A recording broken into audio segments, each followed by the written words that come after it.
Well, joining me is Emre Ersen, an academic and expert on Russia at Turkey's Marmara University. Welcome to the programme. How does Turkey and Russia go about de-escalating this tension? Both presidents have come out fighting, defending their own territories.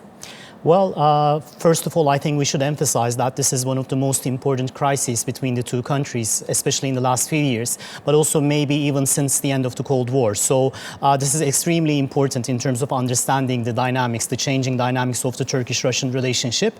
And I think it's also the first time that there has been a direct military conflict between the two countries. But there are also reasons to be slightly optimistic, although Lavrov has cancelled his visit tomorrow. Erdogan and Putin are expected to meet next month within the framework of the High-Level Cooperation Council between Turkey and Russia, which is still one of the most important political platforms for dialogue between the two countries. So I think in terms of de-escalating the conflict, the two presidents will use this as a significant opportunity next month, but probably in the short term we'll be speaking about the escalation of the crisis between Turkey and Russia regarding Syria, unfortunately. Well, this is it. Syria is the backdrop, isn't it? It's the real issue here that is driving so many issues within the news agenda. It's not just fighting and security and terrorism, it's the refugee crisis as well.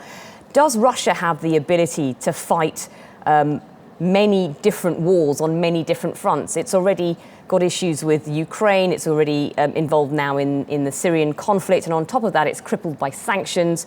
It needs to be very careful how it treads, doesn't it? Yes, it does, but on the other hand, this is also an advantage for Russia. We should keep that in mind, because especially if we're talking about this current crisis between Turkey and Russia, it's not only a crisis between the two countries, it's actually a crisis between Russia and NATO. So Russia will definitely use all of its advantages in the other issues, such as Ukraine, refugee crisis. Most of the NATO members know that they need Russian cooperation and collaboration on these other issues. So despite the fact that Turkey expects a more clear message from NATO towards the Russian action in Syria, I think Russia knows that the Western countries actually need Russia in these types of issues. Therefore, it's both a disadvantage, but on the other hand, it's also an advantage for Moscow currently. If we look at the coalition strikes, you have Turkey and the United States. There's been much dialogue between them so that they didn't have a collision in the air. They knew what each other was doing. Is this a surprise, what's happened today? Well, I think it was expected and unexpected at the same time. It was expected in the sense that Turkey has been actually warning Russia for some time now regarding the violation of its airspace.